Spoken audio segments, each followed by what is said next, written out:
Hello, family. Let's get that audio check done real quick. We have Gary Wayne backstage right now.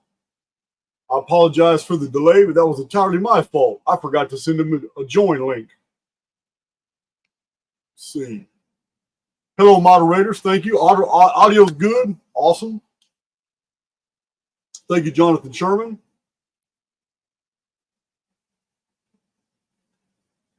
Let's see. Oh, we still got some fascinating videos on the way. I told you I gave a sneak peek last night of the next 15 or so videos. There's going to be more than that because, I get inspired and we get new guests coming on.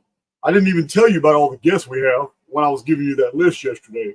But we're going to skip announcements today because we've already done it. You already know about the Houston meetup. Let's get straight into this. I want to introduce one of my passions 25 years ago. As you guys know, from the inception of my channel, Nephilim studies was my passion. Breaking down the book of Genesis and the pseudepigraphical text and the apocryphal text back to their lowest common denominators, finding out what the Hebrew and the Aramaic root words were. And you know that this resulted in the publication of my own book, Giants on Ancient Earth, which really focused on all the international traditions from the Old Bronze Age to the Great Mediterranean Dark Age of the 11th century BC. So this our guest today is pretty much the undisputed authority on Nephilim studies and giants today. He's done this slowly, just like Archaix. His growth has been organic. Not like the Fortune 500 companies, not like the big YouTube endorsed corporate channels. He's grown organically as word has spread about the comprehensiveness of his research. I'm familiar, he's written 2 books, Genesis 6 Conspiracy. I want to introduce you guys to the author, Gary Wayne, of these 2 fascinating books. How you doing, Gary? Doing very well, and thank you for inviting me to your show, and so happy to be here and so happy to talk to your audience. And hopefully, if we do our jobs properly, or I do my job properly, is I will bring some new information to the table that perhaps people haven't heard and connect some dots and hopefully even raise some eyebrows out there so that people dig deeper into what I call, wrote in book 1 as that secret hidden history that's kept from us, that makes sense of everything that goes on in the world, what was, what is, and what will be. So happy to be here to talk to your audience. Absolutely. One of the traits about what you do that endears me personally, and my community will resonate with this, is the fact is that you use ancient history to show models of eschatology, to show that the patterning of the future and what we call prophecy are based off antecedents that were already recorded in the historical record, in the traditional record, and in the religious record. So this is something that I do. I'm always trying to bridge the future to the past. And this is something that your second book focused on. Your first book didn't quite focus on that, but your second book, that's what the theme is. So it's very interesting to me. Yeah, it's so book 1 was more of a book how the Bible intersects with the global testimony from prehistory, what's going on today and what's going to happen in the future. And so Christians wanted me to take that type of research, but be more sort of Christian centered on it, and I'm Christian. So I thought I didn't want to be redundant. So I was kind of reticent to do that. So I wanted to be able to do it in a way that for book 2 is that I could show how the world testimony intersects with the Bible testimony and how deep the rabbit hole is in the Bible in terms of what it reflects that we're just not told about. And you were talking about getting into some of the original languages. I'm a real fan of getting into not just only the Greek of the New Testament and the Hebrew, because you get the fuller context and the meaning, but I also like to get into the language of the original giants, which is the Indo-Aryan language, where a lot of even the words coming into Semitic, go back to as their etymological root. And so, if you want to get into like the great and mighty men, for example, in the New Testament, you've got two words which are basically megas or mega and megastranes. That goes back to Indo-Aryan meg for rule. And now you're into, okay, giants. Original etymology is linking what else is connected there, and are the great and mighty men of the New Testament actually the Gibborim, the Rephaim, the Nephilim, and the hundreds of different names applied to giants, like the terrible ones, or the Ratim, as we would call that in Hebrew. So I'm a little different researcher than most people, because there's layers and layers and layers, and it's such a large topic. But what I like to be able to do is I like to show that there's different testimonies around the world. There's a secular lens that people have been sort of introduced to in the last few hundred years. There's the polytheist lens that records the events, and there's the monotheist lens. And all of that is seen through that particular lens, but they're talking about the same events. Exactly. And if we understand that we have that common history, then we can really sort of add more context to what actually happened. And both in monotheism and polytheism, and as you were mentioning, they have sayings that come down to us that we sort of not look at. And in polytheism, we understand it that there's cycles and times, and that things sort of continue in perpetuity. Biblically, we match that up with Ecclesiastes 1, where it says, nothing is new under the sun. What was will be again. And then you get the warning with that as you move on, where it says the understanding of this only brings grief and sorrow. So what happened before the flood? What happened before that? If you're a proponent of a longer history to the earth, which I tend to lean towards, or if you are looking after the flood, we're seeing the same events try to reoccur, and it's part of that cycle of time. So if it was like that in the times of old, where you had gods and angels walking amongst us and giants walking amongst us, and it's going to be like the days of Noah, then I think we need to learn more about this, because we have to understand how we got here. And if people think they can imagine what might be coming, if indeed we're in the fig tree generation, then you can't. I can't. Doesn't matter. We can get a glimpse out of prehistory, and I think you need to understand prehistory and prophecy. So my research is a little bit unique, because I go deeper into things than most people ever thought about going, and then connect those dots. That's awesome. Well, you made a comment that I know my many of my Archaix veterans picked up on. And so you mentioned the polytheistic and the monotheistic lens, and something else. You mentioned the third, secular. Secular. So, yeah. so this is one of the research tenets in Archaix. The Archaix research produces data sets, and in those data sets, we go by a model. One of the tenets in that model is that if something is true, it will always be seen from multiple different vantage points. So when you said that, I know that tenet popped up in my research. I got a lot of fellow researchers in my chat. I am Garrett, Mr. Wayne. I'm one of the most fact check channels on YouTube. There is a host of people dedicated to just fact checking all my videos.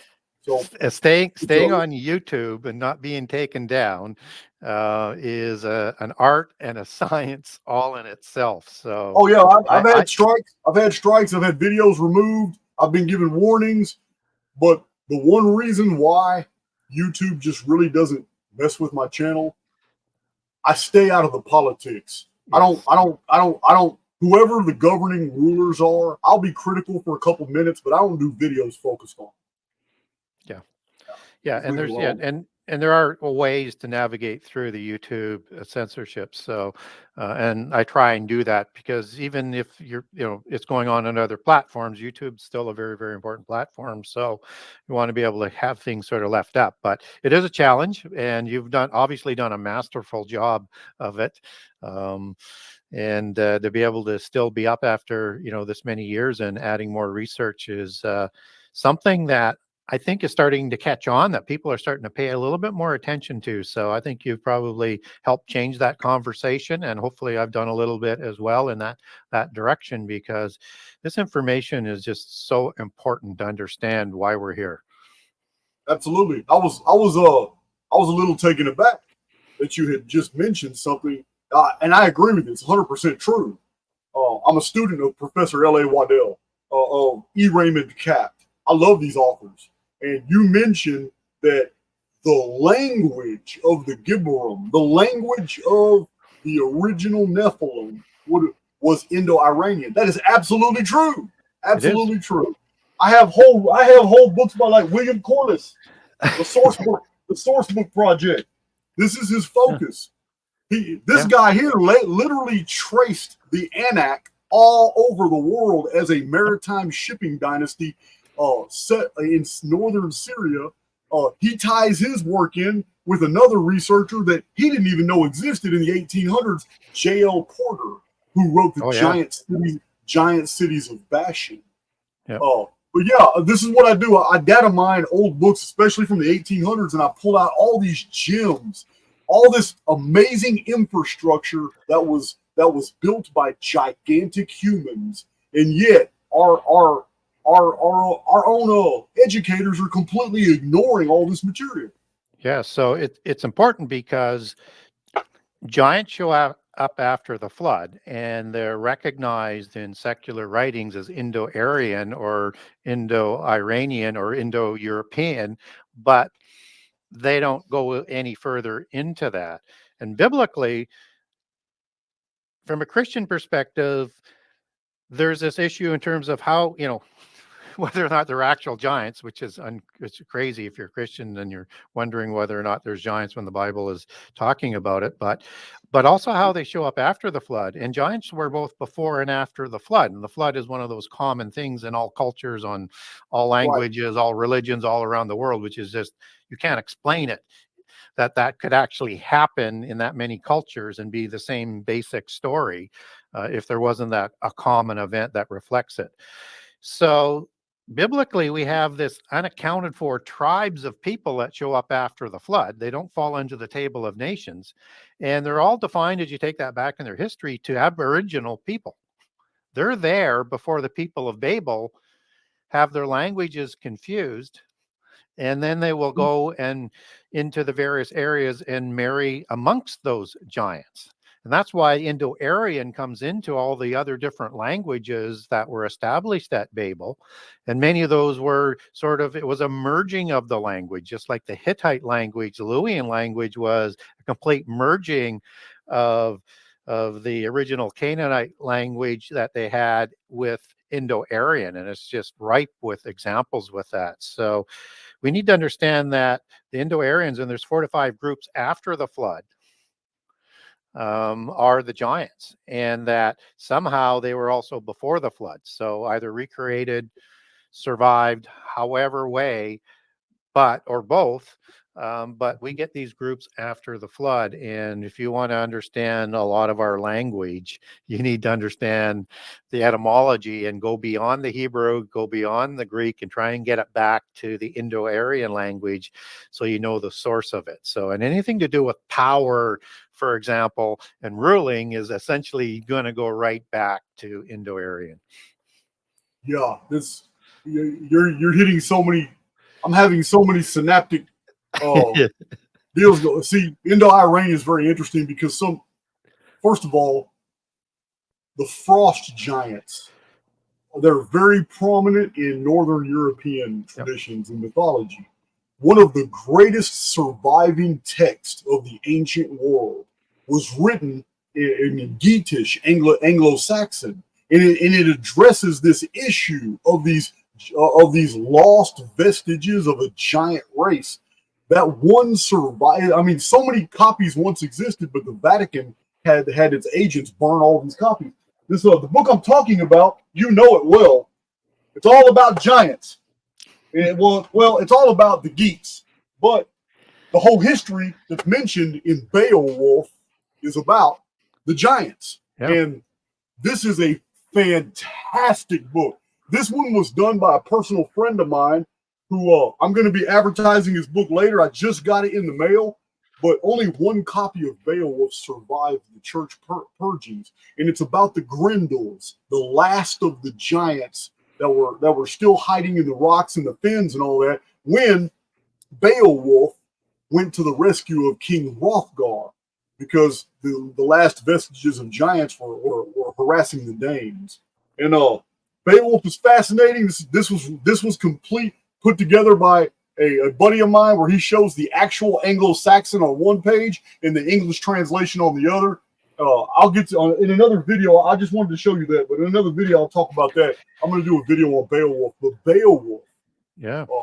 I'm going to tell you now, Beowulf is very rich in traditions, and it talks about the flood. It talks about the giants. It talks about the last races of the giants and who the Grendels, these monstrous hags, were descended from.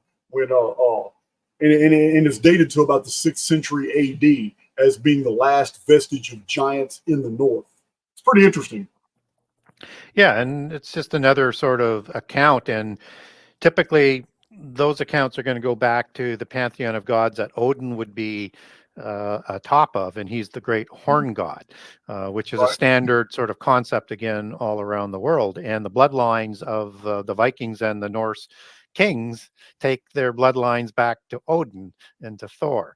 And so it's the same story all around. And again, it's talking about pre-flood and after the flood.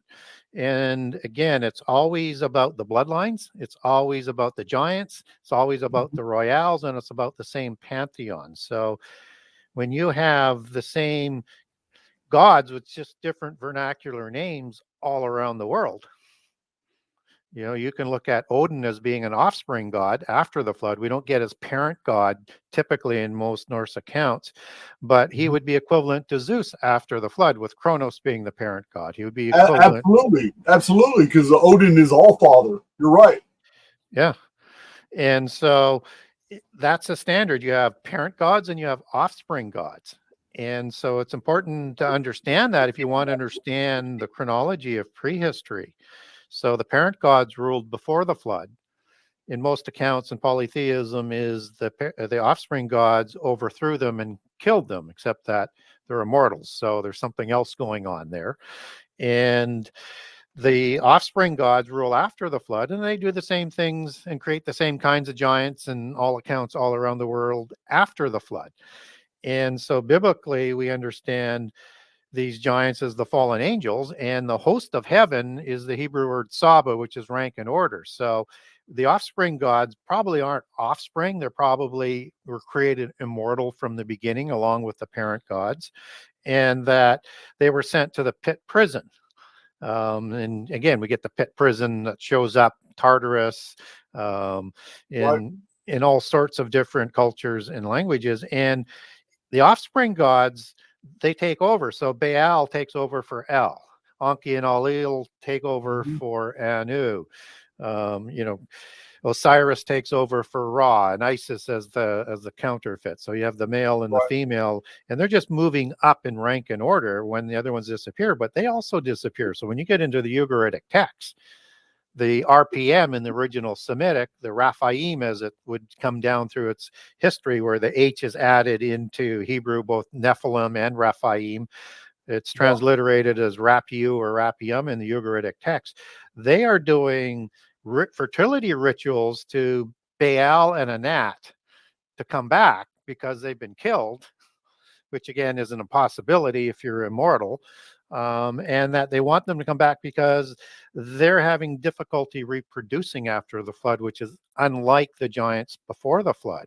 And so they're trying to have them come back to create more Raphaim. So the original Raphaim, which are giants after the flood, that's a term that's used 25 times in the Old Testament in itself, and way more times than Nephilim, because the Nephilim tend to be the antediluvian giants, although I leave a distinct possibility open that giants also survived the flood. But in all accounts around the world, whether it's Greek history, Canaanite history, Hebrew history, Sumerian history, there's a recreation of giants after the flood. And the Epic of Gilgamesh is like the most clearest sort of understanding of that. Man, Gary, hold on. If you want to read this, I will send it to you. I'll mail it to you. I just finished it. Lost Survivors of the Deluge. It was written in the 1970s.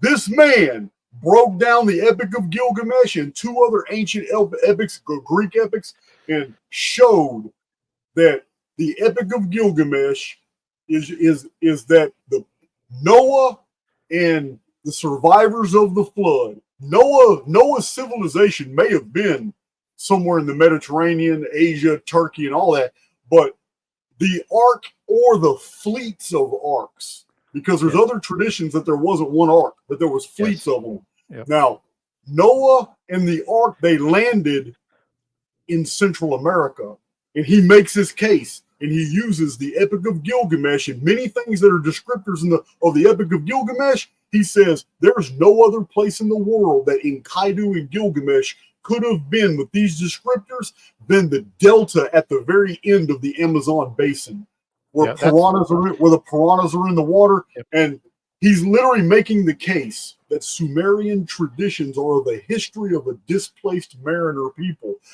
who ended up in the Tigris-Euphrates basin, but their histories come from ancient America. Yeah, and you can also use the information that's in the Epic of Gilgamesh to locate that at Mount Hermon.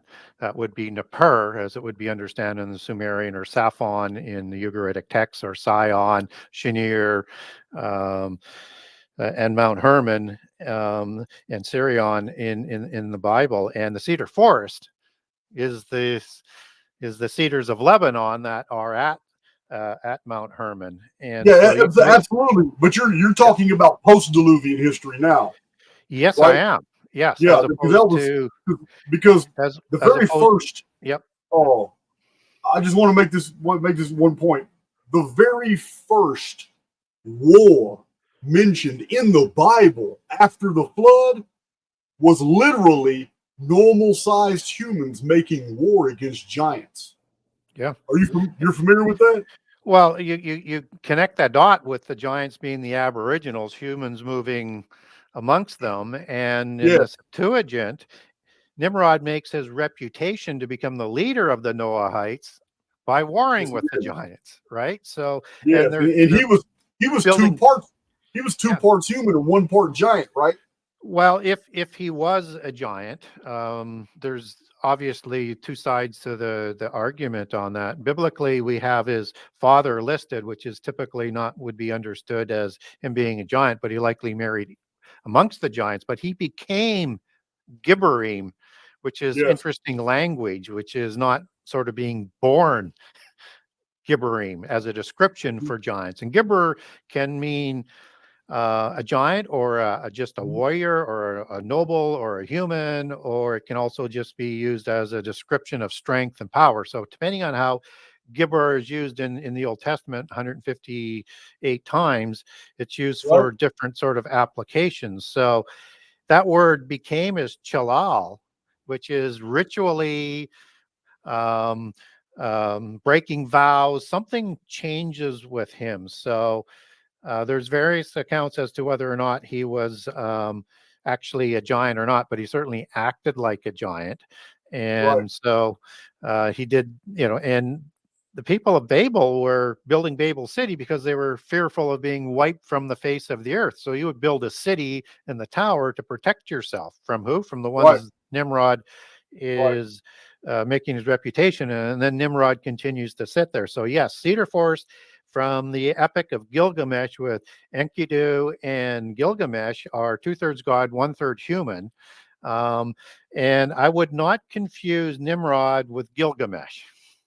Okay, so you're not going to make the connection. Well, so you're saying they're separated.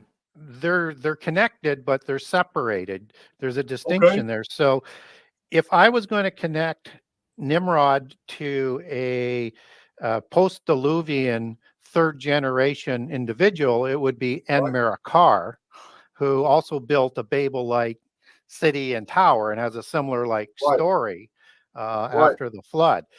I've read that. It's titled in Merkar and the Lord of Arata. Yeah. And so Sumerian tablet. So Gilgamesh is the offspring of his father, King Lugalbanda of Uruk, in the 6th generation, and the mother goddess, the bull goddess, fertility goddess Nin, and produces him. And then Enkidu is produced in the same way, and also called a bull, because giants and gods were called bulls in most of the pantheons and cultures around the world. So you just said he was the son of who? Lugalbanda. of king of Uruk, Okay. and the fertility god is Nin. Lugal Banda identifies Lugal Banda, meaning it means Giant. Banda of the big ones. Yeah. In Giant king. Sumerian, the Lugals were the big men. Yes. And we Large, have big, depictions. huge. Yep. Yes, they're huge. We've got Sumerian reliefs that show, I've showed them on my channel, that show these giant, big, bald men that are sitting in chairs that are still way bigger than the locals. Yeah. And one assumes, they're called the Lugals. Yeah, and so one assumes not only were human females and males procreating with the gods and the fallen angels, but also offspring of the gods and fallen and humans were also reproducing, as with King Lugal Banda being a giant king, one of the heroes of the hero epics of Uruk, and with Nin to produce Gilgamesh, and Gilgamesh is 6th generation after the flood. And so some people have said, like with Smith in his research, that Idzubar is Gilgamesh, and they're depicted as the same way. And I get that, but there's that generational issue to come across. And the epic of Idzubar is identical to the epic of Gilgamesh. So he's clearly just a transliterated name for so you know that Gilgamesh. Nimrod, have you studied the book of Jasher? Have you seen the life history? It's a chronological timeline of Nimrod's life, in the book of Jasher. Have you seen that? I've seen that. It is a book of life with giants. It is. It talks a lot about giants, and directionally it has a lot of really good stuff. The issue with the book of Jasher is we don't have original Hebrew manuscript to verify it. It gets off into a lot of mystical polytheist things that happen in the book of Jasher, and it's missing parts that are referenced in the Bible that should show up in there. So we don't know the veracity of it, but directionally, yeah, I like a lot of what it says.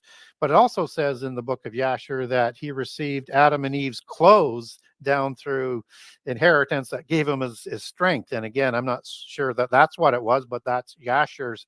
This is tantamount to Zeus receiving the Aegis, the goat skin. The goat skin. That's it. I'm familiar with that. But it is interesting that in the book of Jasher, Nimrod lived 215 years. And he didn't die of old age. He died of murder. And we don't know, we don't know exactly who killed him, because you have different accounts of people throughout history, whether it's Hayek or whether it's Esau or others that want to sort of take credit for that.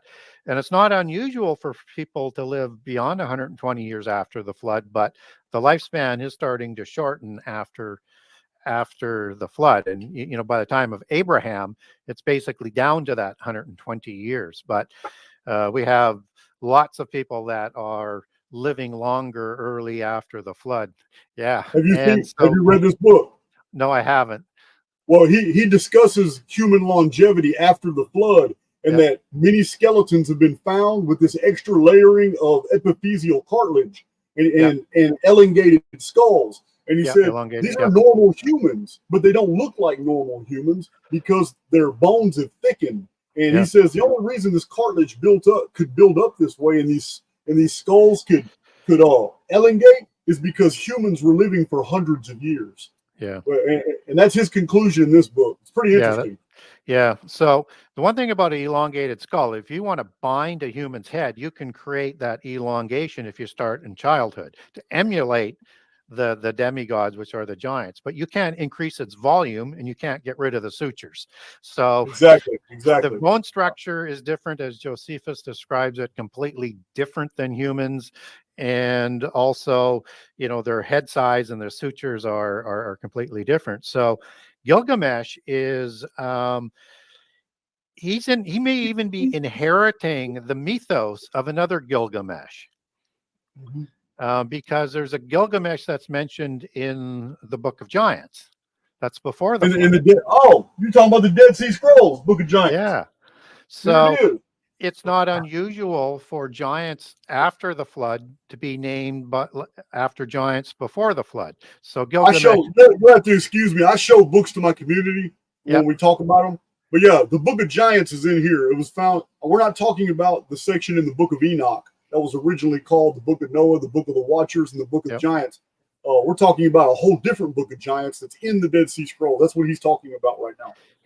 Yeah, and who knows what was in the original Toledoth of Noah and Toledoth of Adam and all these other scrolls that were That's the missing. word for generations. Yeah, so giants So after the flood. again, you make a good point. I have to interrupt because I'm also trying to educate my community, and this would go over their head.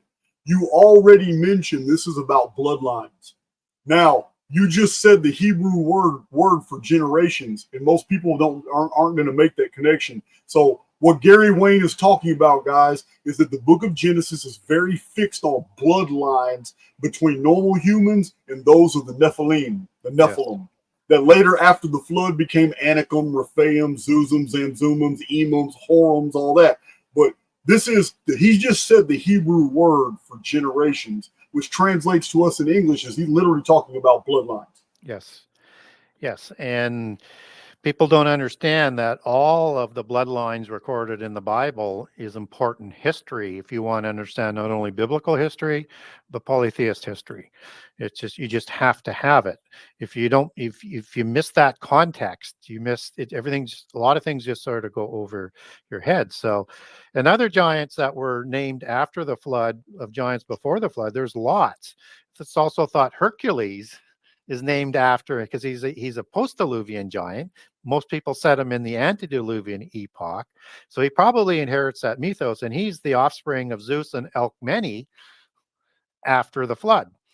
And Zeus is an offspring god. So it might be Hercules, it might be versions thereof. And even in Odysseus and other accounts, you have when they're in the underworld, there's two descriptions of Hercules, and one is actually part of the Olympian gods, and they're in two different locations. I won't go through all of the minutiae on it, but other giants that were named after the flood of giants named before the flood would be giants like Gog and Magog, very famous giants after the flood. But Iapetus was the parent god of the sea before the flood, who is accredited with producing those giants through Clymene. I'm sorry. Cleito is Poseidon's story in terms of the 12 kings that were ruling over Atlantis. I think Poseidon probably inherits that mythos as well from Iapetus, but that's just my speculation.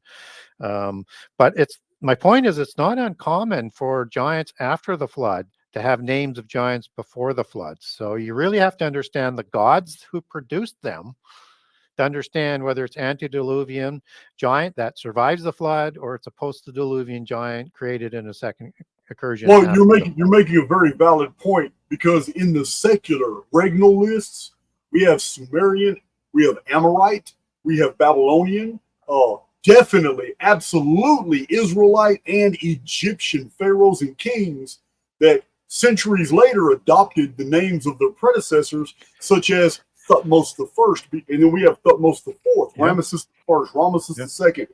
This legacy has even been extended in modern times in the Frankish annals, in the Anglo-Saxon king list, and especially with popes. How many Pope Innocents the Thirds do we have? The fourths, the fifths. But yeah, I agree. That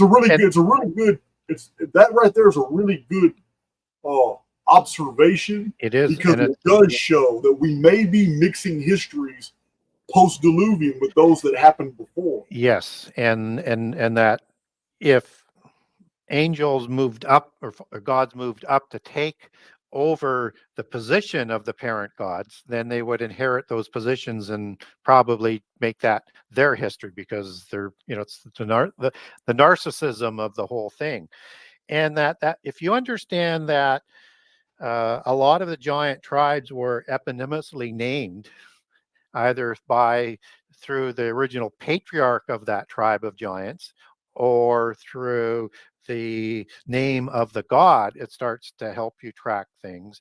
And that patriarchal title will also come down through history to show up as many kings down the road, because they're tying a connection with their purity of their bloodlines back to the original Nephilim or Rephaim patriarchs and the original, as I tongue-in-cheek say, the celestial mafia godfathers that produced them, because they sit higher in that positioning based on how pure that bloodline is, and or if it's been scioned or grafted in with another ennobled bloodline. And that's where they fit themselves in the royales. And understand that the word royale, it goes back to French for king, roy, and El is basically a Hebrew word for a god or an angel. Al is one of those transliterations like IL or man, ILU. you're telling me the name royal today, signifying the royalty, actually has a Semitic root for a French king, which were the Franks, and then adding a Hebrew suffix for God. Yeah, Royal. and right back to Indo-Aryan to mean kings of gods, right, or the kings of God. I'll be damned. And so Al is the name in Baal. It's the transliteration, meaning Lord God or Master God, depending on how you want to translate that. And so Roy goes back to Latin for from Regus and regal, and it goes back to Indo-Aryan for reg, R-E-G, meaning to rule. Right. Back to the Indo-Aryans and back to that bloodline that's being represented. You might hear a term called Rex Deus as well, which is the Latin term kind of for the same thing, which also means kings of God. They believe they're the spurious divine offspring of the fallen angels, and they receive the divine right to rule from those fallen angels or gods, both before and after the flood, at the assembly of the gods all around the world, or one central location, depending on how you want to look at that, because there's different names for this assembly of the gods that's talked about in Psalms 82, as in Nippur, for example, or the assembly of Detanu, or depending on how you want to pronounce that, in the Ugaritic text. And I won't go through all the different names for these councils, but you get that sort of constant again. And they were awarded, kingship at those locations by the gods who gave them the divine right to rule. So when you see King Charles III doing his, there's two rights passing on. You have an official one that happens after the former monarch dies, which happened to king. Then you have the formal crowning, as what we saw, with a spectacular ancient ritual that goes back to the original kings, both before and after the flood, which were the giants. And so when they swear an oath to a specific god, that's a specific godfather. Wow. Have you read a book by William Cooper called Before the Flood? No, excuse me. I'm sorry. After the Flood by William Cooper.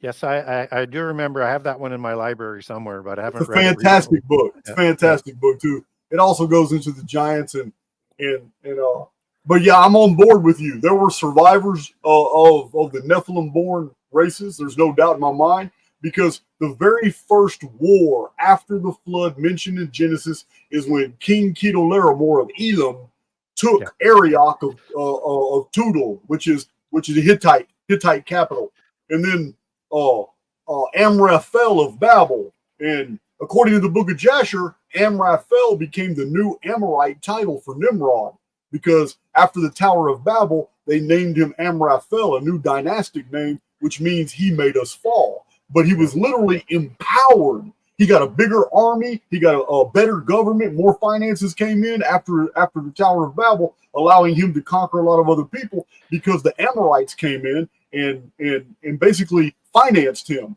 which is very interesting, because we do have a Babylonian king financed by the Amorites, depicted as a giant, and who was a lawgiver of the people, called Hammurabi.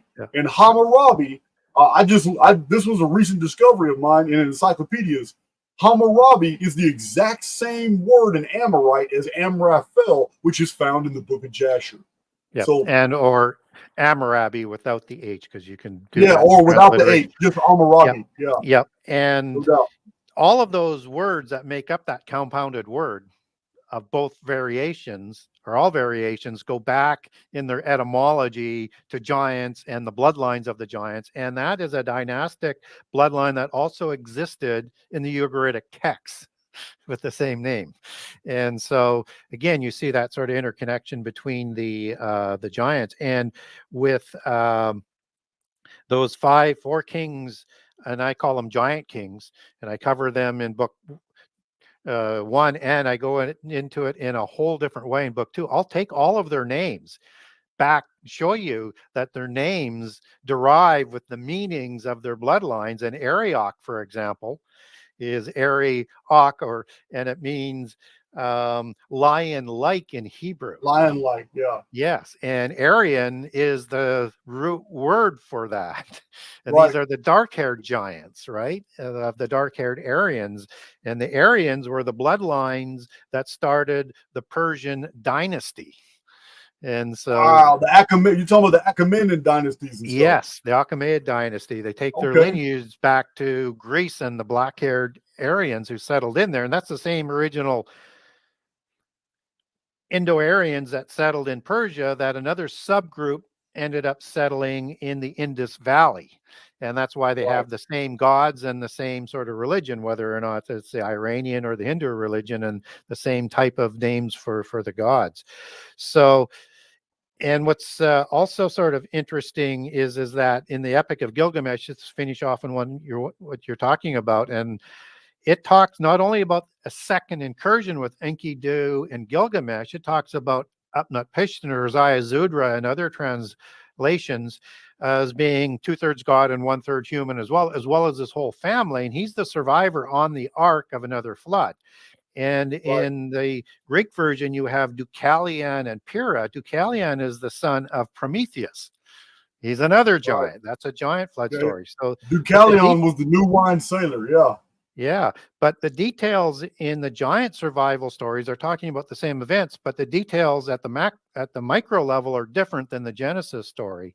Some people will say, well, but the Genesis story comes after the Epic of Gilgamesh, where we get a dating on some stones of 2150 BC, but with a tradition down through Sumerian that makes it even older. And that's absolutely true on the dating, but understand is that Moses didn't receive the Torah and his accounting of the flood for the Israelites till about 1450 BC. So it has to be an older. That doesn't mean one is fraudulent and the other one isn't. It's the monotheist lens and a polytheist lens talking about the same account. Yes, we have in Archaix, we have documented 3 separate worldwide flood events that are all supported in the traditional record. They're all supported in the chronological record, and they're definitely supported in the archaeological record. I have manifold videos, and the first one is there's a lot of history on it in the Talmudic commentaries, and like the Jonathan Targum. And we're talking about a flood in 3439 BC in the days of Enos, before the flood, when Jared was at his full adulthood, and it was just a few years before he had his son Enoch. And there was a great flood that destroyed 1/3 of the human race. And the second flood was 12 centuries later, in the year 1656, Anno Mundi, which is our 2239 BC. This would be the day the sky fell. This is Noah's flood. There was a third flood that we have more evidence for. I have so many videos on it. I should write a book about it, but it's called in the traditional record. You can read a lot about it from Marcus Varro and many of the church fathers. It's called the Ogygian deluge, and it was 1687 BC, and it was an absolute total collapse of the entire Bronze Age world. It was almost an extinction for the giants. After that, the giants kind of faltered off until, as Hesiod records, there was a small period of time where giants made a comeback, and it was the 60 years right before the Trojan War. But you're right. There was more than one flood, and more than one flood is acknowledged in so many different ways. Yeah. And that word Ogaigian, I go through that word in book 2 because it is loaded with giant words like Og, for example, Yep. is King Og of the Rephaim, and it's thought to have been a kingship title Right. by some historians. He was a And flood. It's named after a king named Ogaiges who had to relocate his yeah, people behind this disaster. yeah, and Gyges is the Greek word for giant. But it's the sort of the as you look at the spelling of that, you got transliterations going on there. So Gigas, Gigas in English, is the original singular form for giant, and it's the root word for gigantic as well. But the plural form, when you have an E or an I follow a G in Greek, it changes that G to a Y sound. So when you see Gaies, that's the plural form in the original of Gyges, as we would pronounce it. Would probably should be pronounced Gaies if that's what's being used there. And so that's like, king of the giants. Is how you Right. would translate that. And so Yeah. again, the etymology of the words tells us so much to what's going on about prehistory. So yeah, I think there's when we look at Plato, for example, he'll even talk about older floods.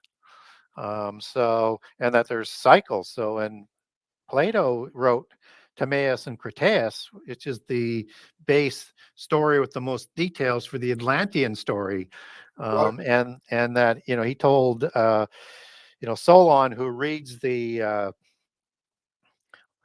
and receives information from the Egyptian priests from the original columns.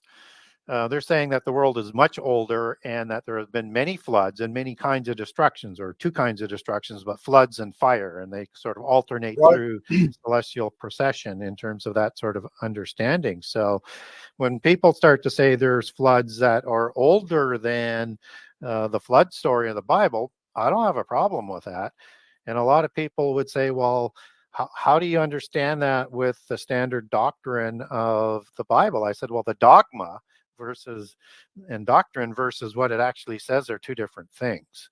So we don't know how old the world is biblically because we're not told. What we get is a genealogy back to Adam in Eden. That's about 6,000 years, where that flood of Noah would be situated in. But we don't know when that creation is, and that it happens after day 7. And then you have a different creation in day 6. And the details in day 6 are so at odds with the Eden account, they have to be different accounts. Otherwise, the Bible's in Totally complete different contradiction. creation accounts. Yeah. Yeah. Yeah. I'm on board with this. And Sumerian accounts have those two different creation accounts, and other ones as well that have sort of similar stories to that history of the humans versus the giants. And that when you look at 2 Peter 3, as it's referring to in the beginning and prehistory and this destruction by fire and water, you have a world that was in the water and out of the water, with a destruction that was destroyed by fire in the beginning, and the world perished, which is reserved for the end time, using a quick paraphrase of a fairly long passage. Well, the earth didn't die with the flood. So what's this earth within the water and out of the water? Well, what's interesting about that is you can translate Genesis 1:1-2 as two different ways. The standard dogma, where the earth was form and voidless, and then you have the 6 days of creation, or it became void and formless. And the words tohu and bohu are words that describe destruction, that something ruined the world. That's right, and created and made. And Yeah. What you're talking about is gap theory. And I call it the renewal of the earth theory, simply because you see the Holy Spirit on Genesis 1:2 hovering over the chaos at that time. And right. Psalms 104 says when God sends the Spirit is renews the world, in which you go through the day 6 process. And Right. that if I were looking for the wars and the rebellion of the fallen angels and the gods, just as are recorded in the Hindu epics and elsewhere, I would put that between Genesis 1 and 2, that would have destroyed the earth down to its foundations, as the book of Job and other places, other passages in the Bible describe this destruction down to the foundations, that the water above would have collapsed and created the chaos. So now if you want to create Absolutely. collapse of the life vapor on canopy. Earth, you have to separate that firmament, which happens in days 1 through 6, and the firmament as it's separated is actually called heaven. So so you have 3 different heavens biblically, and the firmament is one of them. And you needed to have that happen to create the dry land. That's also now being recorded in this same story in polytheist accounts all around the world, the separation of and ridding of the chaos. And Middle Earth in the Norse mythology is that one sort of island continent that comes out of that original separations of the water. So how old is the earth? How many floods have there been? How many destructions of fire? I think there was one, and I think the flood was brought from a biblical perspective to prevent the earth being destroyed by fire at the time of the flood, because the gods gave the knowledge to the giants and the humans. And I think they developed it to a level where they could destroy the world by fire, which is why biblically we get the flood brought or permitted by God. In polytheism, it's the gods who bring the flood and destroy the world. But So nonetheless, that's reserved mentioned for the destruction in the end time, the fire destruction. Okay, well, you mentioned you don't know when this happened. So let me offer something for you, because that's what the premise of Archaix is. This is a chronology-based platform. So really easy. In my research and in my published books, Gary, I don't know if you know this, but I've got 13 published books, but I've written about 27 of them. And I got a lot of unpublished books that are downloads people can get. I've been in the publishing since 2006. Articles in 2004. My YouTube channel is only 4.5 years old. This is the type of material that I have been studying for a very long period of time. In super simple, if you would like all the source materials for this, I can provide them for you, because it's a lot. It's a PDF, but it's very simple. There are over 12 different sources in the last 1,000 years of chronologists who spent their lives studying. One of them is a U.S. cryptologist. He's a cryptographer for the Department of Defense who happened to write a book on the history of the world. And all 12 of these men agree that Abraham was born in 1947 BC. This would have been the 40th year of Nimrod.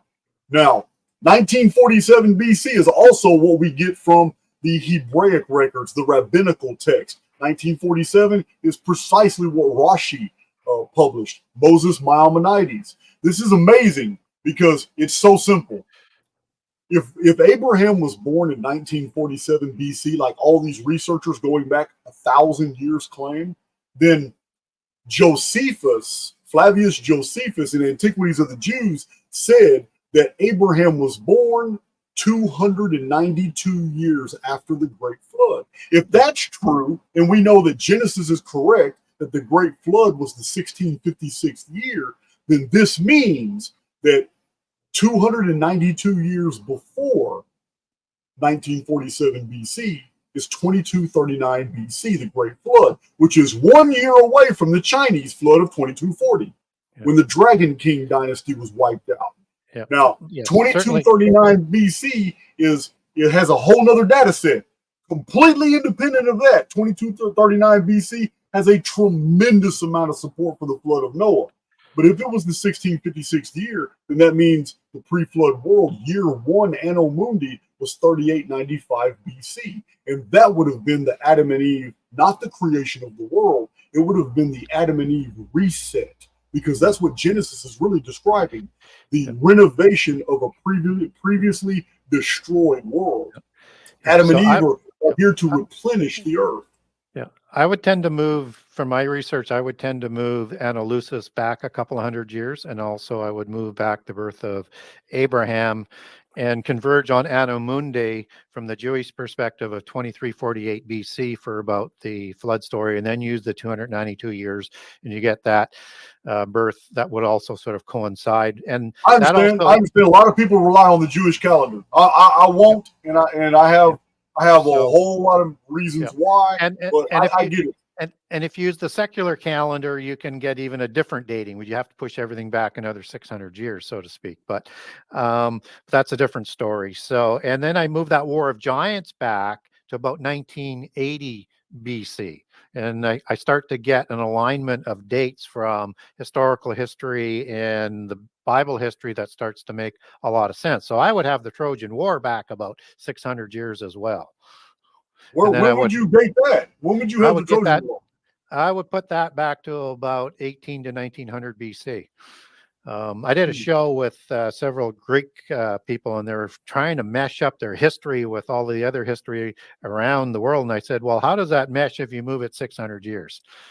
And I said, well, that answers all of our questions. Yeah, I'd have to see that research. I'd have to see that research because the state of Ilium, where Troy was at, was founded after Dardanus, and that would have been like a few centuries after the 18th century BC. So I'd have to see that. That's pretty interesting, though. Yeah. And so things just sort of align when I started to piece things together that way. And again, there's, as you say, there's a lot of research that's out there. So, you know, you could go 100 different ways. I'm looking for consistency like you are, but from different angles. But you know, when we don't know how old the world is, I say it that way is because you have so many different opinions on it in terms of, like, the seculars would say 14 to 16 billion years old. Right. I'm not convinced that the polytheist accounts would get that old, but it's way older than what the standard dogma talked about in Christian churches of 6,000 years old. So what I sort of look at it, when you get that sort of far back in history, you know, before, you know, so you have the flood issue in terms of a catastrophe and trying to rebuild what was there before that. And then if there was other destructions and things, it really gets sort of mushy. So when I don't try and get too detailed on that super ancient history, I just recognize that all accounts really are testifying, when you get down to their base languages, to an older world. I agree. There's no doubt in my mind. There's a vast gulf of understanding from after the Great Mediterranean Dark Age of the 10th century BC, but everything before it. I get it. 100%. Yeah, and one of the problems with the secular dating, which would put the flood back to 2950 to 3050 BC, based on their structure of dynasties, is an issue where they don't quite grasp the full concept, in my opinion. I might be wrong on this, but they don't recognize that there are different names applied to the same kings, right? They could have as many as 7 different names in history. So when you mention, I talk about it all the time. They got milk names, throne names, dynastic names, all that. So Thutmose is the example that you used. Amenhotep would be one of the same names, and you would have several kings of each of those names.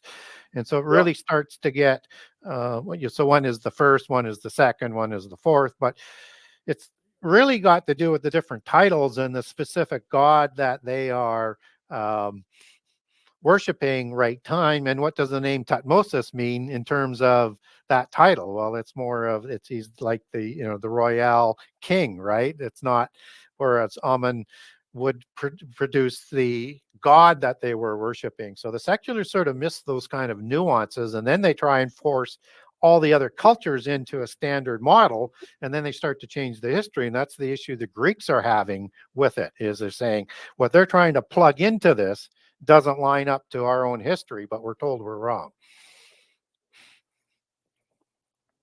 Interesting. That is interesting. So you did mention Plato and Solon. So I'm going to go ahead. I'm going to tell you now that the information is accessible to you if you want it. Whole data sets. I don't know if you know this, but I have called out Graham Hancock multiple times publicly for a debate. as well as several other individuals concerning the dating of Atlantis. And the reason I have done this is because in my data set that I've produced from my own personal library, my community has seen my library. All these are books. All these are books from the 1800s and 1700s. I got like 12 books from the 1600s, and all the modern books behind me.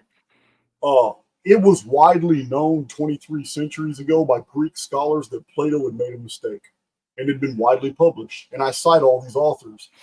In the Christian fathers also recognized the mistake, and that the 9,000 years of Solon for the dating of Atlantis was incorrect. It was 9,000 moons, because the story came from the pillars in the temple of Sais, and the Sais priesthood only used a lunar calendar. Even Herodotus mentioned that they only counted the moons because they did not trust the sun.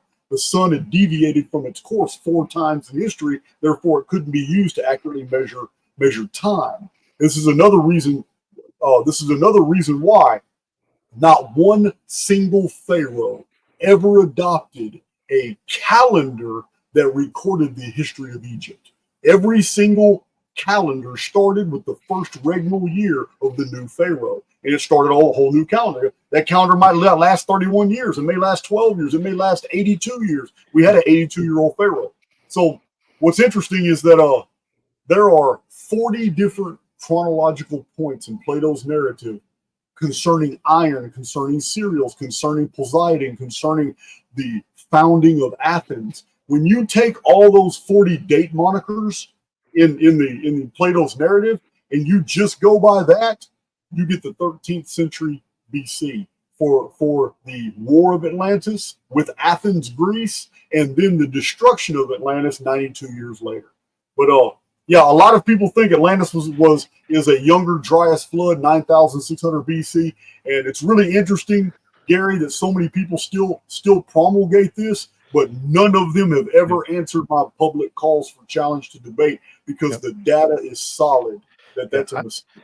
Yeah, and one of the things, again, that most people don't take account in is exactly what you said, was that culture using a lunar calendar or a solar calendar? And did they ever go back and forth between the two, depending on the gods that they were honoring more at that time? So that is always sort of unclear. One of the things I found, though, is that if I look at the details that are listed in Atlantis, I would date it older, but I would date it to the Noah flood, and I would date it to be the same description of events that happened with the same characters and players that are recorded in the other flood accounts. So now, if you want to have that at 2348 or 2950 or other dates, wherever one wants to place the flood, I look at that story as measuring up perfectly with the Sumerian story, with the biblical story, with the Kishamaya accounts. It's talking about the same details, or the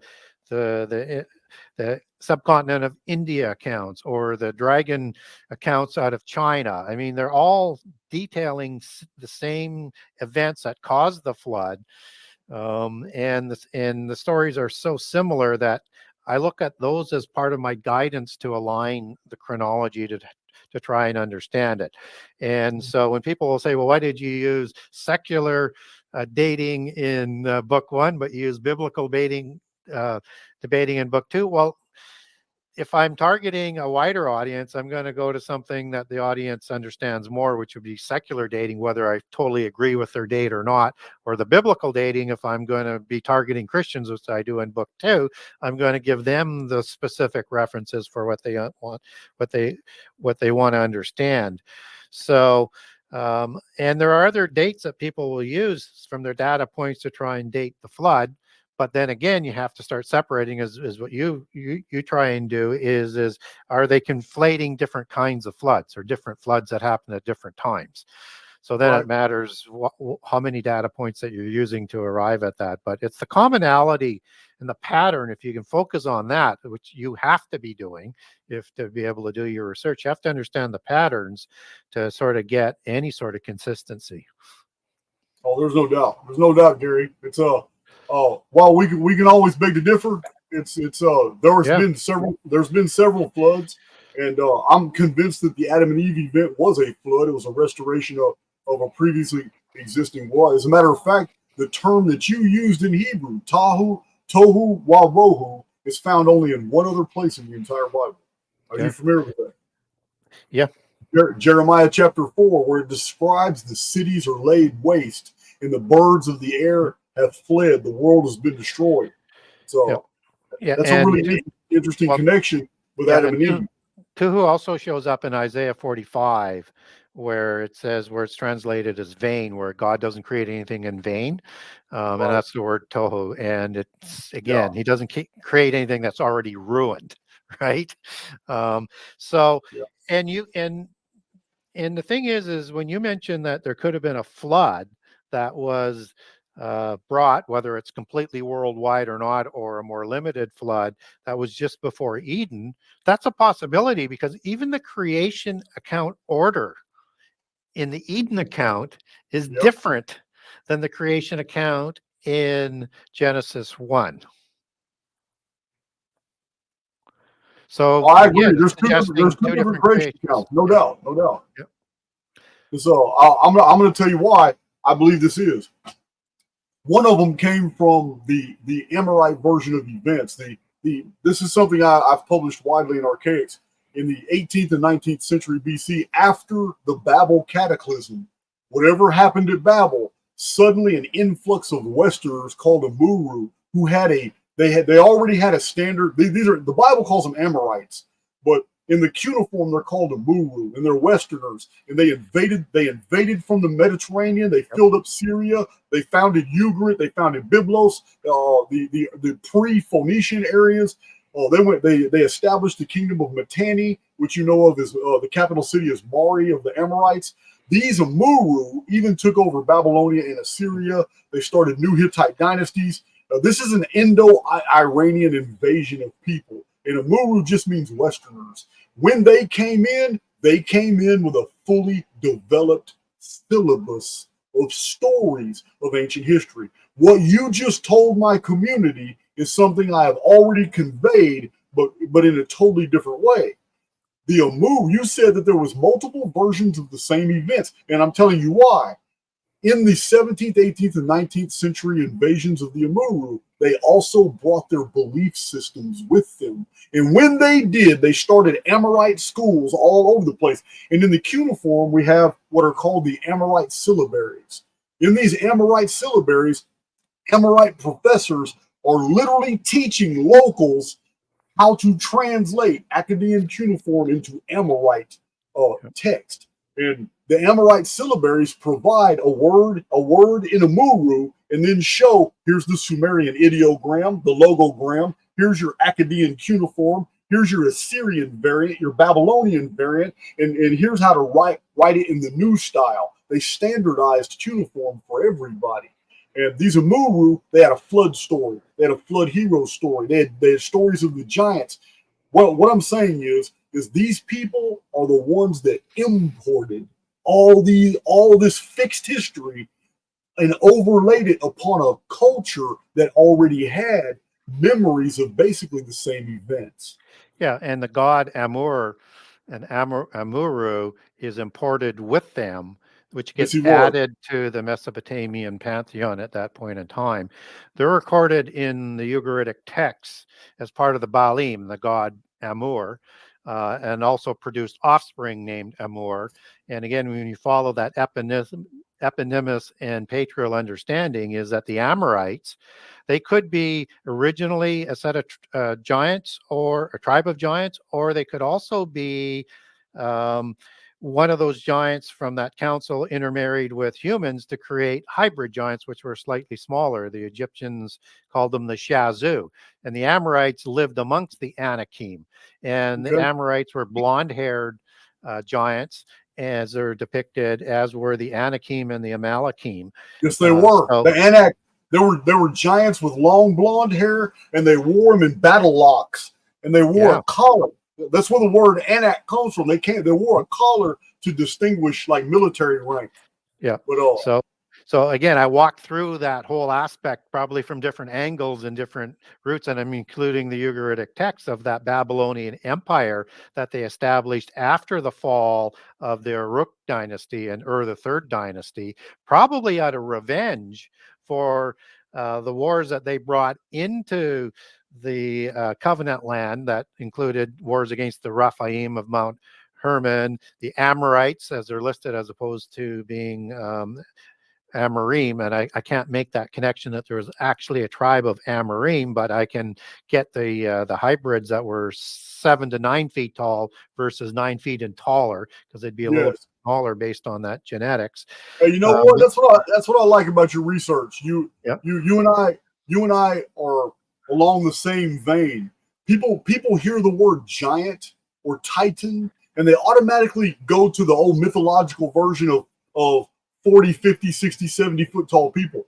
To me, I see exactly what you're talking about. An indigenous culture that's only 4'8" to 5'2" is going to see a 7'7" human male as a giant. There's no way they're not going to see them as a giant. And yet the Egyptian depictions on the Temple of Karnak of the Tamahu, which is the Egyptian version, it's Ti-Amu. It means the same thing. Amu. The Amau. Yeah, the Amau, which is another race of giants. Yes, they were 2 heads taller than anybody else in the Egyptian reliefs. Yeah. So and connected to the upper house of the Shamau of the dark-haired giant somehow, and also connected to the Hyksos kings and as you weave through that. Now I get into a bunch of that into book 2. So, but we also get giants larger than the hybrid human giant creations like the patriarchless 9 Canaanite nations or the Amalekites versus the Amalekim. I denote giant races with an IM suffix versus the ite, just to keep them sort of separate. And well, my cap is 13 feet is what I found in the historical record as about the standard height of the old Bronze Age giant class. Yeah. So, and in that Goliath, which is over 1,000 years after the flood, he's 6 cubits and a span. On a royal cubit, he'd be 11 feet 3 inches, and he was the king of Gath.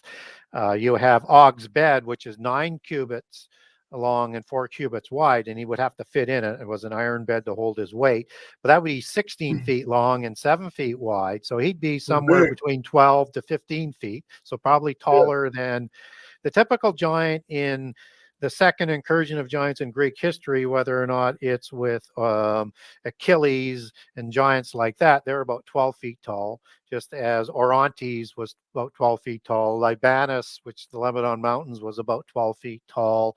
Okay. But Gilgamesh is a little bit different in his accounts, because he is 11 cubits tall and 4 cubits wide, whether it's in the Ugaritic accounting or the multiple Mesopotamian ones. That would make him 19 feet tall and 7 feet wide, and a dark-haired giant, and distinct from the red-haired and the blonde-haired giants, which seem to be a little bit smaller. And so Og would have been one of those red-haired giants. And the Anakim and the Amorites were offsprings of more of the, and these are the tribes of Detanu. And the transliteration in Ugaritic text, in the transliteration of the D and the T could be pronounced as a T or a D. You drop that U off of Detanu and you get Titan. I kid you not. And that, or whether the tribes of Danu. I mean, they're all transliterated of the same sort of words as you follow that through. Now you're talking about the Tuatha Danann. Yeah. Now, where the and which is derived from Detanu. It's just the Ugarit Semitic version of the Tuatha Danu, and all the different ways you can spell Tuatha Danu. Yeah, you're going into Irish in old Erin, the Emerald Isles, ancient Albion. Those cultures of Britain and Ireland are rife. Cornwall, Wales, they are rife with the histories of giants. Yeah, they are. And it's all the same story again being told through that sort of lens. So when I look at giants after the flood, they could very likely be smaller versions than the ones that were originally created before the flood. Now, I'm in agreement. I'm in agreement with that. It's just a matter of how big that they get. Yeah. And a lot of people will, I think, erroneously use in the book of Enoch, in the Aramaic version, that the Nephilim were 300 cubits tall. So they're going to be 450 to over 500 feet tall if you use the normal measurements of a cubit. But the original version is L's, as we get that from the Giez version. And we have no idea, which is an older version, and we have no idea what the measurement of L was before the flood. So we're speculating on that. Right. Then people will look at the simile in Amos 2 about the Amorites were like the cedars of Lebanon and the oaks Yes. there. Yes. And which is, but Definitely a reference it's a to height. metaphor though. Yeah, it's a metaphor though. They're like, it's not saying they were exactly those lengths. Those cedars of Lebanon were the giant trees of the world, and they were used to build all the palaces and temples, and they could grow to 100 feet wide and 50 feet, or 100 feet high, 50 feet wide. But that's, you don't use that to describe how big the Amorites were. We get that out of history, 7 to 9 feet Yeah. tall. So I as want being to hybrids. interject with a fact from the book of Genesis. I don't know Yep. if you're aware of this concerning the Amorites, because if you're looking only at English translations, you'll never see this. Yep. But I studied most of Genesis with it's a Hebrew Greek key interlinear Yep. study Bible edited by Spiros Adhaides. It was one of my favorite Bibles. And when I was going through Genesis, it shocked me when I read the account of Abram when his nephew Lot was kidnapped. Basically, the city of Sodom was sacked, and Yep. Lot, his family, and the population of the city, and all the animals and all the goods of the city were taken by the 5 armies of the Elamites under Chedorlaomer, and the first sacking of Sodom and Gomorrah.